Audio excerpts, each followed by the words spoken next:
An Arsenal, Chelsea and Tottenham fan walked into a bar. And as the £40 jingle from Fibre just said, this is an Arsenal, Chelsea and Tottenham fan walked into a bar. I'm Amy Christophers, aka That Sports Bias presenter, qualified FA referee and ex-journo for The Sun. Please don't judge me. And for anyone who doesn't know, I'm a Chelsea fan.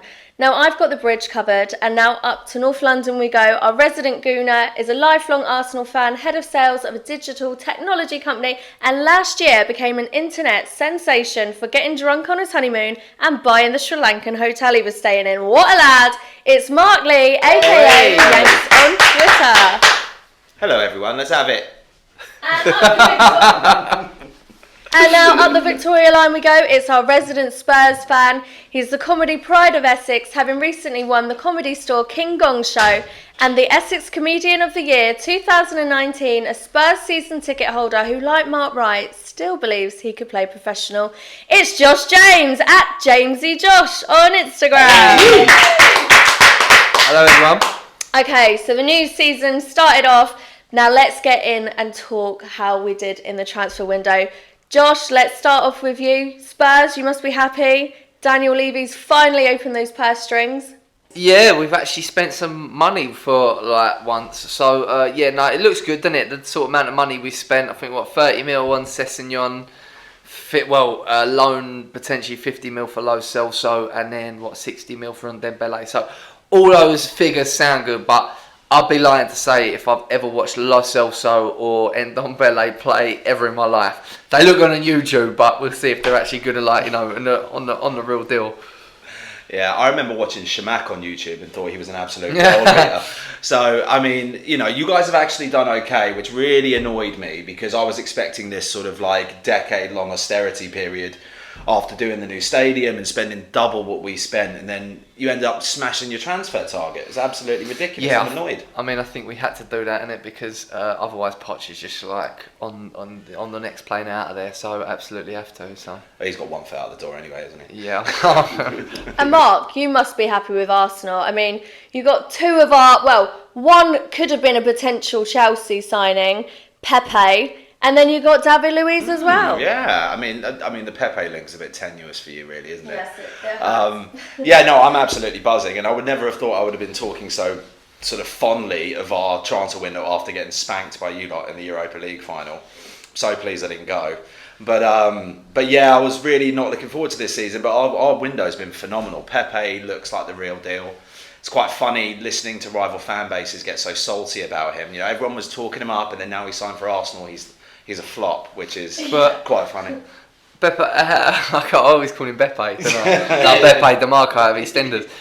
But when you say he's looking good, how many minutes has he played? Oh, mate, all you got to watch is that nutmeg on Ben Me. That's all I need to see. He's come on once as a sub, but now he's like the next Thierry Henry. Twice, get it right. Is it twice? Yeah, no, he looks good though. But I'm more impressed with Ceballos, to be fair. I know it's a loan, but he looks an absolute baller, and he's got that sort of shithousery that I really like to see. The game where he made his debut, and he the ball was out of play and it was going for a goal kick, and there was a couple of minutes towards the end, he just blocked it going back to the goalkeeper. Do you know what I mean? Just to waste time, and that was just that sort of Madrid shithouse sort of banter. That Sergio Ramos sort of getting in your head, So. Just a bit of an arsehole. I like that. So Mark, notice you've got the new shirt on there. Who have you gone for on the back? I went for Lacazette. Oh, you didn't go for a new player? No, I think it's hard to go for a new player when they haven't really performed yet. I think that's what children do. I feel like I needed someone that was a bit more established, and I was toying whether to do Lacazette or Aubameyang, and I changed my mind daily. It was quite funny actually, sort of being in the Arsenal store and having a debate with the staff for about half an hour about who I was going to get on the back of my shirt as a almost 36-year-old. I was going to say, did they say, how old are you? And Josh, who have you got on the back of yours? Well, this is last year's kit, and I've got to be honest, I'm not really a shirt sort of guy. I don't really, when I go to the games, I sort of don't really wear the shirt and that. I'll wear a jacket on this hat I've got on now, But my mum bought me this for my birthday. And I was like, oh, that's a lovely present, opened it. I'm like, oh, that's cool, I can wear that down the gym. And then I had a look on the back, and it says Josh 28. So yeah, like I'm a 7-year-old again, you know. So in case you forget your birthday. I just like, Mum, why on earth did you do that? She got quite upset really, because I went in a bit on her, but I was like, you just fucking spoil what is a nice present. But yeah, there we go. I'm wearing it today, so it can't be all that bad. I don't get a name on the back of my shirt. I used to always have Lampard on the back of mine, and then when he left, I just couldn't bring it. When he got married. I went and burnt my shirts now. I just couldn't handle having somebody else's name on the back of me. Like, I think if I was going to have anyone, I probably would have had Hazard. I think someone did actually buy me one with Hazard on the back once, but I don't think I ever wore it. Football shirts have actually become quite trendy again, haven't they? Like before, like, you know, you see a bloke in an Arsenal kit, and you know, that's a bit sad, but now like the grime, and you still think that, to be fair, but with the like all the grime stars and that wearing like football shirts now, and it's like it's become like trendy again to sort of wear it. So, but yeah, I mean, yeah, again, like obviously they're wearing like PSG tops, Arsenal tops. None of these like rappers like Dave and that have had their mum like buy Dave 27 on the back, you know. So. Well, actually, I've always been more of a vintage kit sort of guy. Yeah. I've never really been one to buy the newest kits and stuff. I think the last one I bought before this season's was our old O2 kits. Yeah. Which were ages ago. But the new kits are just too sexy, mate. I couldn't. But that one is timeless. That will always be a good kit. Yeah, that's like a classic. That will that's age like well. a revised classic one, isn't it? Yeah, exactly. Well, this was actually, it's like a rehash of our old JVC kits, which were my favourite kits. So now it's just a modern tweak of that. Because those Adidas kits back in the day were the best kits we ever done. And then we had this shit period, the Nike period, and then the Puma period. Don't get me started on that. And now we're back on Adidas, and it had to be done. Don't, mate. You've never had Kappa, mate. I remember like back in the days, Robbie Keane was playing for us, and these things. And I mean, like when I was a teenager, I'm not like the sort that I am now. I was quite a chubby little thing, and I used to wear it, and he like obviously hugs your finger, showed off my tits and my rolls and all that. Like it's pretty bad, but you know, yeah. Can we just say that Josh just called himself a sort? Yeah, I know. I did call that. I was like, wow. Small, dark, and handsome. You know me. Face for radio, mate. Or podcast. Yeah. Okay, so should we talk about our hopes for the season ahead? I'll start off because it'll be very brief. Obviously, everybody knows Chelsea. We've got a few issues. We didn't have a transfer window. We've got Frank Lampard in. I think him and Jodie are doing an amazing job. I'll be really happy if we get top 6. Top 4 would be the absolute dream, but I'm looking at it more as like sort of a project sort of thing, you know. Like I'm excited for like the next 3 years, and I think we get the youth team up, like really working hard, get them all gelling together. And there's definitely a lot of gelling that still needs to be done from watching some of the previous games we've recently played. But I think it's all going in the right direction, I think. And yeah, I think finish top 6. We'll then the Europa League next year, we'll win that again. And then the year after that, we'll have Champions League. And by then, we'll win everything that season. That's how I think it's going to play out. So who wants to go first? Spurs or Arsenal? Go on, Josh. Do you know what? We laugh, but they probably will actually win Europa League again. Because even when they're rubbish, they always manage to win something, don't they? So, yeah, I think, do you know what? For Spurs, this is such a big season for Spurs. We've got to win something. Because if we don't, then you know, we can't be deluded to the fact that Poch probably is going to leave and go on to bigger and better things, because really he does deserve better, and I don't think he's been given all the tools that he could do at potentially like a Real Madrid or a Barcelona or a PSG, and he is at the standard to manage one of them clubs. So absolutely we've got to win something. I think anything less than that is a failure really. But do I think we're going to win something this year? I can't see it, to be honest. I just think I've been through so many years of like we're just the almost team. And I've just got a feeling it's going to be the same old story for Spurs, unfortunately. Yeah, it's great, isn't it? And what about Arsenal? Well, you know, just a little talk about Spurs quickly. But like the Pochettino thing, I've actually made a bet with one of my mates, who's a Spurs fan, about Pochettino never winning a trophy in his entire career, because I just think he's scared. He could have gone to Madrid whenever he bloody wanted, really, especially when they had that period before they got Zidane back in, and I think he's scared to go to a club like that, because a club like that, you have to win something every single year, right? And he hasn't got the minerals to win trophies. in my opinion, right? I think he's a good manager. He's doing really well, but he's doing well in the capabilities that he's got, because Spurs chairman, the board, and fan base, as you just said, do you know what I mean? Like, you're never expected to win anything because winning isn't really in your DNA, is it? I mean, I don't know what to say about that. You can agree. No, I've got to be honest. Recently, yeah, winning's not been our DNA, but you're forgetting that great era when we won the Worthington Cup in 1998. I mean, is that when Woodgate scored? Yeah, no, I think that was 2007. I mean, the Kings of the League Cup, that's us, yeah. No, but seriously, I think with Poch, I don't think he's actually scared. I've got, and I know this sounds like I'm one of the blokes on the terraces that's like, well, no, I've got an insider that actually works sort of like in the club and that, and I actually know that Pochettino said this, but I was actually speaking to a bloke who used to be on the coach's half as well. I'm not even joking. I don't want to be that guy. I don't want to be that guy, but I am that guy. Maybe, I don't want to be that guy, but I'm that guy. But basically, what he said, Amy, was when Zidane left, and when Real Madrid they come in for Poch. Poch had just signed a 5-year contract with Spurs that he couldn't get out of, but Poch did actually want to go at that point. So take of that what you will. I'll tell you my source after, but I don't want to go bandishing it on the airwaves. You know, I'll tell you guys in private who my source is. I'll tell you what though, right? Someone that I dated like when I was younger, like at school and whatever, like, you know, like not a serious relationship. You're just like, oh, we're going out now, like, and then you break up 2 days later, sort of thing. He's now actually one of the coaching staff at Spurs. He is now Pochettino. He's now Mauricio Pochettino. He's done really well. He won't come to the school reunion. How was your upbringing in Argentina? Was it good? Yeah, good states. Said you now. And Mark, so getting on to Arsenal's hopes. Yeah, I'm buzzing, you know, but I'm an eternal optimist, you know. I always think that we're gonna do something, even in the shit periods. I always thought that we were gonna win a trophy or whatever, but this season I'm actually really excited about it. I think we've recruited really well. I think our front three rival any front three in the league, to be fair. What about Barcelona though? To be fair, I think they fucking do. Yeah, I said it.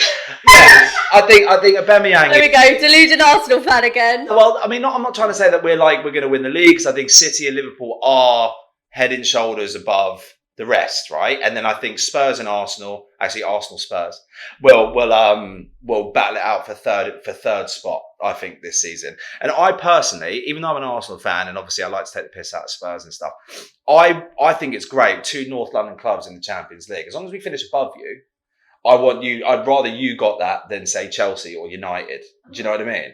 Genuinely would. I'd rather you get in the Champions League rather than those 2 clubs, as long as we finish above you. Because, you know, North London... It's a relevant argument, because you're not finishing above us. Oh, mate. Should we have a little wager? I mean, I'm not a gambling man, but... Yeah. Well, I mean, how much do you make on the circuit nowadays? Not enough. So where do you think you're going to finish then, Mark? I think we're going to finish 3rd. Yeah. Oh, not 4th? No, I think 3rd we're going to finish this season. Yeah. Yeah. Yeah, you laugh. So listen, I mean, I think we've started well. I think we've recruited well. And there's just a different vibe. Do you know what I mean? We're getting rid of some dead weight, which is great. And then we've got some hard bastards in our team now. You know, we've got the likes of David Luiz. I thought you were talking like hard as in like, oh, if I thought of some gangsters. Well, they are. Greek gangster. David Luiz. Hard. I mean, no. I mean, he's an aggressive player. I bench about 10 kilos, but I fancy myself against Luiz. Really? It's the hair, isn't it? It's the hair's the first thing I'm going for. If I'm fighting Luiz. It is a bit rascal, but I just think we just have some, like, we've got a bit of steel in our team now with the likes of Torreira. We've got world-class strikers. Do you know what I mean? Xhaka's a bit of a bastard. Do you know what I mean? So I think we've got some tough players in our team now, which helps with the spine in that sort of weak mentality that we get falsely labelled by pundits and commentators and the like. Let's do my fucking head in. Okay, now I just want to quickly bring up our fan bases and talk about who's got the most embarrassing fans. I think, Mark, you may sway it with Arsenal's fan base. Shall I start this one? Yeah. Yeah. Yeah. I mean, you know. I'm probably Chelsea's most embarrassing fan, so there we go. On to Arsenal now. You probably do win the crown for that. Yeah, we have some horrendous fans. Do you know what? It's annoying because I think our fan base is we got a really good core fan base. But unfortunately, we've got the Arsenal fan TV sort of wave. And then what that's done is kind of dampened our credibility as a football club. So I feel like Arsenal's always been known as being a classy club. And then you have people like DT or Heavy D or any of these other idiots like going on there and just sort of talking absolute nonsense. Dragging you down. Yeah, dragging us down, and I'm sick of it. Right. And talking of Heavy D, you really don't like him, do you? No, he's an idiot. So we're going to have this feature called Get It Off Your Chest. Okay. Where fans of our clubs that we support can get in touch with us and let us know what's really bugging them about their club at the moment. And the first person that responded was your favourite, Heavy D. Oh dear. Do you want to hear what he had to say? No. I don't want to give this idiot more airtime. Well, that would be a crap podcast if we didn't play it. So here it is. Hello, my name is Heavy D, aka the Boomlayer, and I will talk about Arsenal versus Newcastle. Why did Unai Emery play David Luiz? Right? I was ready with my wig on, ready to cheer on David Luiz, and David Luiz didn't even start. What a waste of time that was. What is the point of buying David Luiz from Chelsea if you're not going to start him, right, yeah? David Luiz is a leader, right? And he's got lovely hair, lovely curly brown hair, and he's a leader. He's the best player we got. David Luiz, come on. I mean, the best player you've got, really? Well, that just comment just shows how little he knows, really.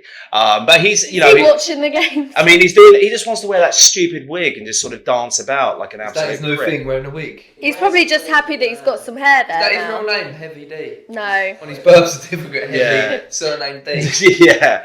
I mean, thank you for playing that, Amy. Do you know what I mean? And making my blood boil. Thank you for look that. a bit stressed. Yeah, every time I hear that idiot's voice, it makes me so angry. Shall I get him on as a guest? Maybe Yes. put him in a separate room for his safety. Okay, fine. Yeah. I'll probably get along with him more, I think. It'll annoy me. He does sound like a character, to be honest. He but is. Yeah, He's very polite, actually. Is he? Do you know what? He's really lovely. Do you know what? I feel like I'm being a bit harsh because I feel, even though he is an idiot and he annoys me, he does it kind of. I feel like I'm being a bit harsh, even though he is an idiot. No, but he is, and even he would call himself an idiot, surely. But he's not as bad as people like DT. DT is the number one Arsenal fan that I can't stand. I actually hate it. Yeah, do you know what? I've got to be honest. Arsenal fan TV cracks me up. I love to watch it. I mean, I'm the one that's giving it all the views. People like me, Spurs fans, right? But I can all take them in jest, and I actually quite like quite a few characters on there. Heavy D. I mean, yeah, he's a bit of a lemon, but I think he's quite entertaining. Claude's quite funny. Troops, as mad as his opinions are, he makes me giggle. DT's the only one that I just think, oh man, you're so arrogant, and he's so sure that he's like a football expert, which makes me laugh. I'd like to know what his actual credentials are, which make him so confident about what he's saying. Do you know what I mean? What he's saying is true. He's right. What's his background in football? He has none, right? He has no background in football. He'll like to think he will. I actually watched a video recently, and this just sums him up. He's such a self-righteous twat, right? and he was I think he was coaching. This was hilarious. He was coaching a like a young football team or whatever, or maybe his son was playing. I don't know. Yeah. But and then he started calling the referee was like a skinhead, like quite musty, and he kept on calling him like fuck off you twat or whatever, getting really angry. And the referee came all the way over, got straight in his face, and obviously DT has he shat himself, and he was starting on one of the kids as well, and he kept on saying to one of the kids, "You ain't about that life. You ain't about that life." Like he's some sort of ex-convict. Yeah. He's sort of he thinks. Where does he work? Like Waitrose? He's on the dole probably. He's just an interesting character. He's the only bloke out of that Arsenal fan TV I think I know actually. I don't know if you're a nice bloke, He ain't a nice bloke. Do you know what winds me up as well? Which I mean, whenever I go to a game, Block 9 represent. But whenever I'm at a game, the last thing I want to do is be on my phone filming myself. Yeah. Like literally just sitting there filming himself celebrating. I was like, I just want to slap you about. Can I just say, as I had to go and do Instagram takeovers and stuff like that for Chelsea, doing some bits and bobs for one of the Chelsea fan sites. And I really didn't get to enjoy the game because I was too I was too worried about the content and all of that. And I was like, oh, this is too stressful for me. I just want to like sit there and watch the game, have a drink, like, you know, and like see my friends and stuff. And I just felt like I can't. Do you know what though? There's certain. I'd like to know where that DT sits because I'm sure it's like the same over Tottenham, same over probably Arsenal. There's parts of the ground where if he's standing there videoing himself, people will be like, I mean, Ed, you're a Millwall fan. Could you imagine him going down Millwall and just being like, yeah, I'm going to film myself, guys, watching the football? Some blokes around where I sit in Tottenham would just be like, they'd probably grab the phone off you and chuck it on the pitch. Yeah, do you know what? And rightly so, you know what I mean? But he's probably got a little contingent around where he is. I actually don't know where he sits. I kind of want to know where he sits. So DT, if you're listening, let me know your number.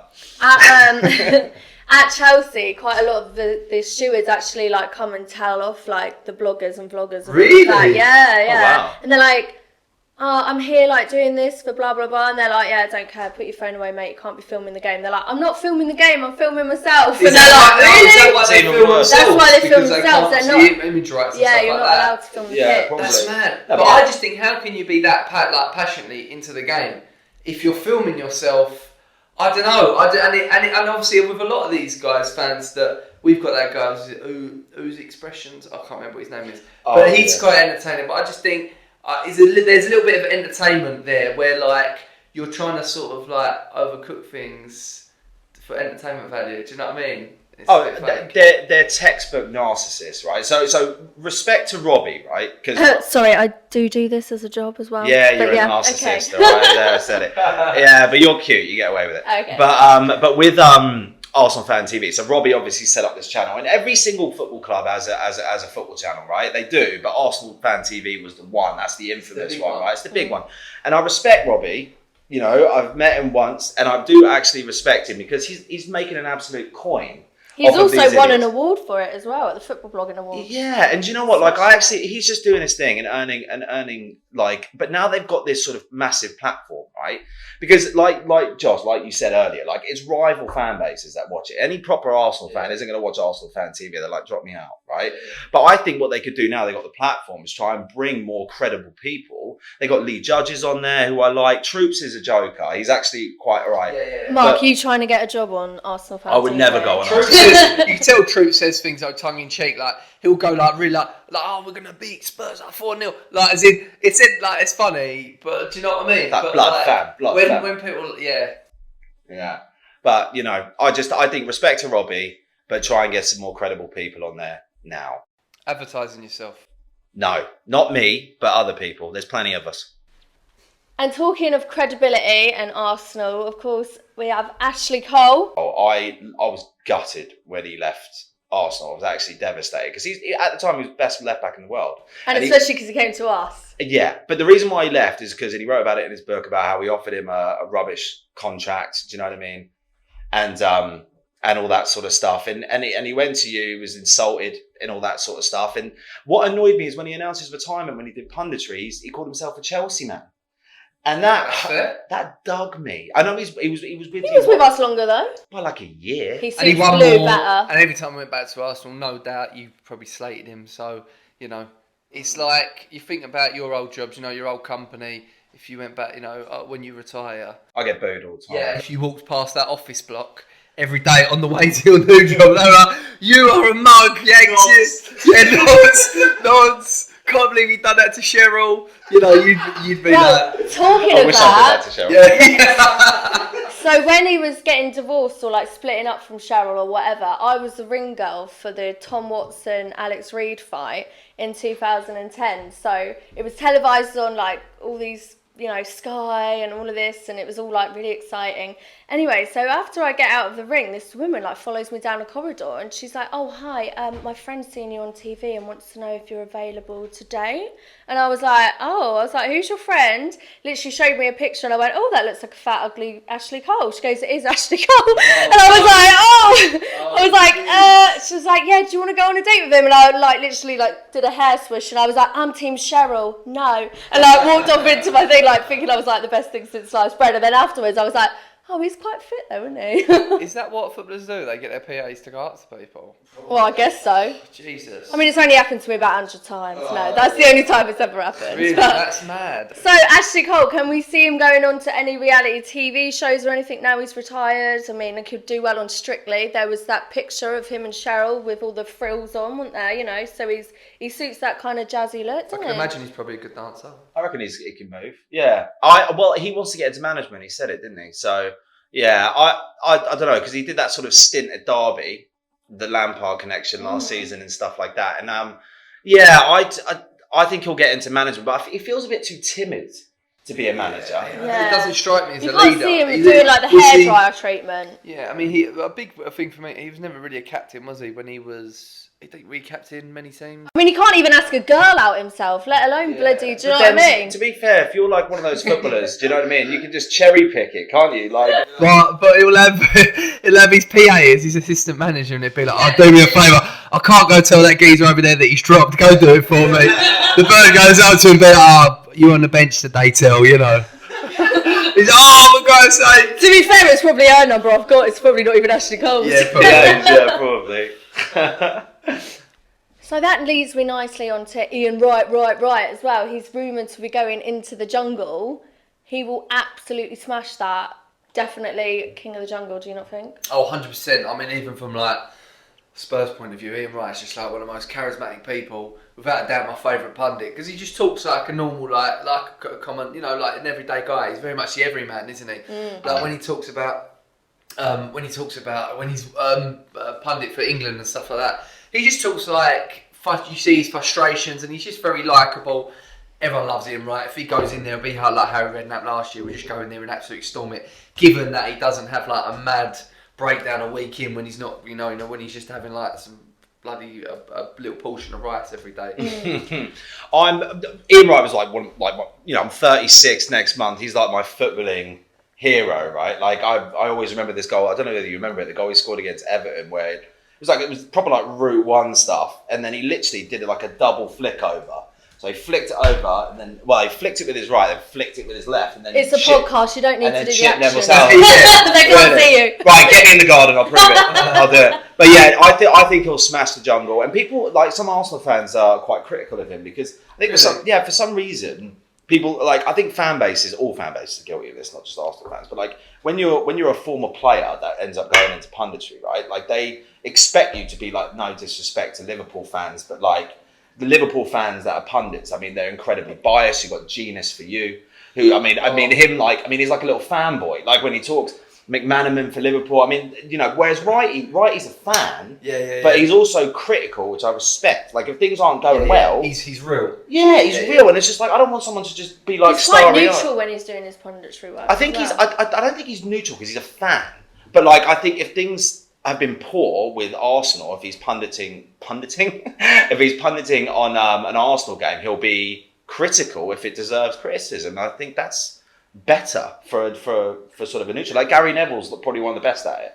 Like he's a Man United boy. Oh, and he'll be the first to say if there's problems at Man U, it's Slater. Yeah, absolutely, mate, absolutely. I hate that Genius is like our guy pundit. Do you know what I mean? Yeah. And I knew he used to play for Spurs, but when he played for Spurs, he was bang average for us, really. He was like, Genius sort of player. If he played 20 games, for 18 of them, he would just be like, you just wouldn't It's almost like someone being on like one episode of like Love Island and then being Love Island expert. It's just like, Yeah. really? Like, he was in, you got voted out in the first week, give it a rest. Yeah. You know, but yeah, he'd be bad for 18 games, good for 2, and now he's like Mr. Tottenham on the 10. I'm just like, no, you're not really even a Spurs legend. Stop trying to make. If you're listening, I've met you and you are lovely. Oh no, Gino. Thank you for the selfie. Oh, okay, yeah. And if you want to come on the podcast, if you want to know JJ, I'm sure we'll get mates.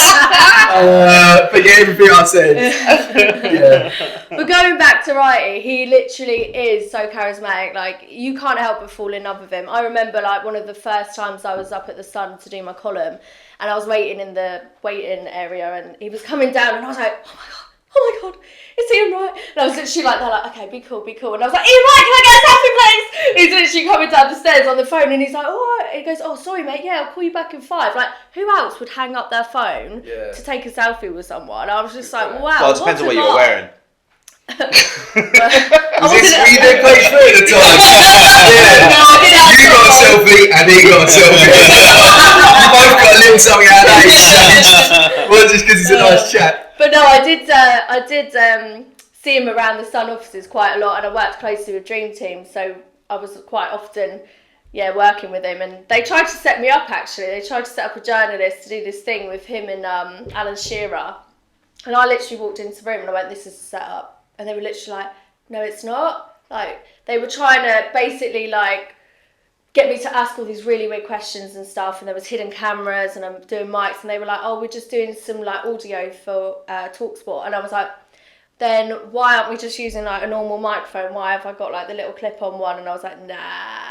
I was like, this is a proper setup. So, yeah, they were like, oh, she's on it. And then out of nowhere, Ian Wright comes out. He's like, how did you know this was a setup?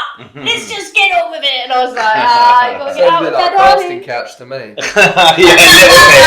little bit. I was like, right, let's see that body again, Amy. Yeah. It looked brilliant on the stairs. Yeah, it's like an R-rated pump. Yeah. But Ian Wright, like I said about him being a fanboy, because Eddie Nketiah, he's on loan at Leeds, and he was at the game the other day. Eddie, who I love, he's on loan there, but he scored 2 and 2. And Ian Wright was filming himself. I mean, I know I was slagging off DT, but Ian Wright's allowed to film himself. Ian Wright's allowed to do anything. He's allowed to do anything. And he was like sort of just chanting Eddie, like that. And he's like one of our youth players that's on loan. That's great, yeah. Do you know what I mean? Like, I've got a lot of time for that. Yeah. Okay, so it's not long now until the Great North London Derby. So I thought, let's take it back in time, look at one of the historical matches. So I'm going to take it back to 2008. And just to give you a bit of context, Gordon Brown was the Prime Minister. I was Rear of the Year. So let's discuss the game. Not my arse. You definitely want to talk about it. Do you know what? I don't want to embarrass Ed, is our, like, 20-something producer / editor, and when he come in earlier, he actually went, was that the Rear of the Year over there? You weren't even born! I know you in 2008. I was like, Ed, you dirty little bastard. I mean, it's weird. He keeps getting Amy to pick stuff up. Yeah. A bit weird. Bit weird. Look how many he's gone, look. Oh, I'm too cool. Sorry, Ed, please come back next week. Light. So we get Ian Wright's to a chant, Eddie. Yeah. We'll just get that and we'll put that in for you. So you're talking about the famous 4-4, aren't you? I am. Great game. I mean, the two things I remember about that is the David Bentley, that like mad attackers from like halfway line to the last minute like Aaron Lennon goal when like half the Spurs fans had left, and I remember blokes just like tumbling over themselves to celebrate with Aaron Lennon.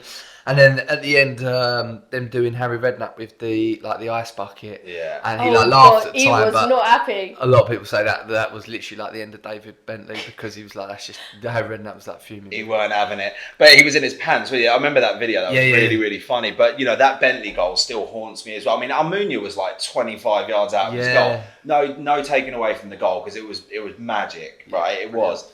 But I remember we had some rascal goal scorers that day. I think Sylvester scored for us. I feel like, was Eddie Bayori yours at the time? Pretty sure, yeah. Fabregas might have scored. I think one of our another centre backs. I'm going to say Gallas. Gallas was definitely playing for Arsenal at the time. Yeah, I thought he was at Tottenham at that time, but he wasn't. I checked it up earlier. No, I mean, I remember it was so weird that he was a number 10. Remember that? For us, he was a 10. Yeah. And do you know what? After he left Arsenal, he came to Spurs. He was really good for Spurs as well for quite a while. Yeah, he really pissed me off. I remember when he sat down, had a little sulk when we were losing a game. I think it might have been the League Cup final or whatever. When he just can't remember what game. Don't quote me. But I remember he just sat down and did like a strop, and he was our captain. Do you know what I mean? He was like almost like having like a proper meltdown sulk. And it was just like. That really annoyed me, but I always really saw him as a Chelsea player anyway. I never really had. God, he was at Chelsea. Of course, he was at Chelsea. We nick them all, didn't we? We nick the clubs, we nick the players. I never had an affection. Do you know what? It'd be interesting to know what other players there are. Maybe we could find this out for next week. that have played for Chelsea, Arsenal, and Spurs. Yeah, I mean that 4-4. It felt like a loss to us. I mean, whenever you score a last-minute goal, it feels like a win, doesn't it? So for you, it would have been a massive, massive boost. But at home for us, and that was at a period where we were, even though we were at the start of that sort of austerity period, we were still a better. You're better than us at that point. Yeah, and that was at the start of the early days of Harrow Redknapp, pretty much. Yeah, but great game. It was a good game. Really good game. It was. Yeah, it was painful for me as an Arsenal fan because it felt like a kick in the balls, really. Drawing 4-4 like that at home to your rivals. Bentley, who's a former Arsenal player, scored a wonder goal. Yeah, and then celebrating hard, which I respect because we released him. Do you know what I mean? So he doesn't really have that affinity. Do you know what I mean? He's going to celebrate, and rightly so. He always said he was a Spurs fan when he joined, didn't he? Yeah, he did. He's like, "Oh, my mate's the Spurs," and this and that. So, do you know what? This is how that's definitely something to discuss for next time because I'd be fascinated to know.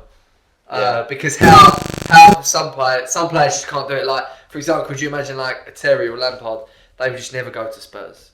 But I think it probably usually has to be maybe a foreign player that's done the rounds. I tell you what, I know quite a few players that have have played for Chelsea and Arsenal. I mean, I know a lot of players that have done the rounds of a few glamour models. Yeah. Maybe we can get that list as well. Speaking from experience, No, not me. Oh, sure. I mean, there's only one that I know that have gone from Spurs to Arsenal, which is Big Sol. Oh God, yeah. I'm a soul man. Yeah, don't. Yeah, I mean, I love that. And he goes, "Yeah, I wanted. My favourite quote. I wanted to win the league at White Hart Lane, so I joined Arsenal." Sol Campbell said. Did he say that? Do you know what? To this day, I just fucking hate that player. I mean, that must be. I'm not surprised, man. I mean, he went on a free as well. That's brutal. But I mean, if you look at all as well, you look back on YouTube, look at all the interviews when he's like, they're like, "So you're gonna sign a new contract?" And he's like, "Yeah, I'm a Spurs man." All this. Like, look, if you're just going to own it, if you're going to say, "No, I want to go on to a bigger club, we weren't that great at the time," do that. But just smarmy, the way he went about it, not good. Yeah, no, listen, I mean, I'm Team Sol, right? I'm going to back it. It was the biggest sort of muggery, really. I mean, he's like, academy, wasn't he your captain at the time as well? Captain? He was Mr. Tottenham. I mean, literally, he was, but you know what? Everything always happens for a reason because he left, and then we had probably the best centre half. Well, you got Ledley. Yeah, Ledley, who I know Ledley. Do you know Ledley King? Yeah. Yeah, his PA come up to you and No, I worked for a betting company with him actually, but yeah. I think Ledley's married, so Ledley always He's called Amy though. Really? Yeah. Really? There we go. Ledley King, Crazy. he just seems like a real gentleman though. He seems quite He's quiet. lovely. Do you know what though? Ledley, he does seem like a bit of a boy, and I like the fact that he's like a proper, he's Tottenham through and through. But what was mad, right? Because his legs are like glass, right? So he never could train or anything like that. Just will come out. So they used to just weigh him up like the night before the game in terms of so he wouldn't train, be on his own or whatever, and he'd be like, and then he'd play, and then he'd be hands down. Just be in the swimming pool, you're on the bike. I mean, mad how we could still sustain that level of performance. I mean, and when I watch him, I say now, he's the best centre half I've ever seen over not just Spurs, but just in any game. Real, just dominated the game, and you could see the way he run. He was playing at sort of like half, 50%. But just what an amazing player. If he was fully fit and he didn't have those injuries problems, he would have been because that was a really nice era for English football in terms of centre backs. He probably wouldn't have been at Spurs, to be honest. He would have gone to a Madrid or Barcelona because that's how good I think he was. Yeah, all right, guys, we've got to take you from memory lane and bring you back to the present day. So let's get a quick prediction from both of you. I'm confident we'll beat Arsenal. I'll go 2-1. Oh, mate. I think, similar to last season when we smashed you 4-2, I think it will be high scoring. I'm going to go for 3-1 Arsenal. Okay, so now it's time to go over to our producer and Statman Ed for a stat. Hello everyone, so some interesting stats relating to today's podcast. Ashley Cole has won 3 FA Cups, and I've got a question for everyone. Despite winning 3 FA Cups, he has only scored 1 FA Cup goal. Which club did Ashley Cole score his FA Cup goal for? I think it's Arsenal. I remember him in the O2 kit, maybe. I think it's Arsenal as well. I'm a bit embarrassed that I don't know can't give it with conviction, but I'm gonna back my boys. I'm gonna say he scored for Arsenal. You're all wrong. It's Derby County. Oh shit! Was that last season? Ooh, absolutely blindsided by that You one. know what I mean? Well, you tricked us there. Ed, you have just blown my mind. So I have one more question for you all. What is the most played top flight fixture of all time? Great question, Ed. First off, I think it's got to be the teams that have been in the top flight for the longest. I know Arsenal's been in the top flight longer than I think anyone. So I'm going to go for like Arsenal and I don't know, Everton. Yeah, I would say something like Arsenal, Liverpool. Oh, I think I actually know. Okay, is it Everton, Aston Villa? You are correct. It is Everton Aston Villa. How many times do you think that fixture has been played? Is it 208 times? It's 203. Oh, close. That was really close. It's only because my dad like fills me with like loads of Everton knowledge, and I'm like, Dad, I'm not gonna convert. I'm Chelsea. Leave me alone. He's like, yeah, but we got real history. Yeah, whatever. Staying on the sort of FA Cup vibe, I actually have an interesting stat about Tottenham. So Spurs are the only team ever to win the FA Cup while being a non-league team. Yeah, no, I know that. Yeah. That was in. Was that? No, that wasn't 61. Remember it well, yeah. No, well, yeah. Yeah. No, yeah, my dad always used to come out of that and say we was the only team non-league team. It's mad to think that, I mean, the non-league back then was probably what, like Division 3 though or something? I think so, yeah. It wasn't the same. It's not as like a conference team winning it now. But yeah, no, great stat. Yeah, great. I'm gonna go for an Arsenal win. Oh. Well, I think it's 2-1. 2-1. So that's it. That's all the time that we've got. So please subscribe to us wherever you get your podcasts. And we will be back very soon with some more content. Thank you very much, guys. See you later, guys. Have a big round of applause. Goodbye. Thanks. Eddie.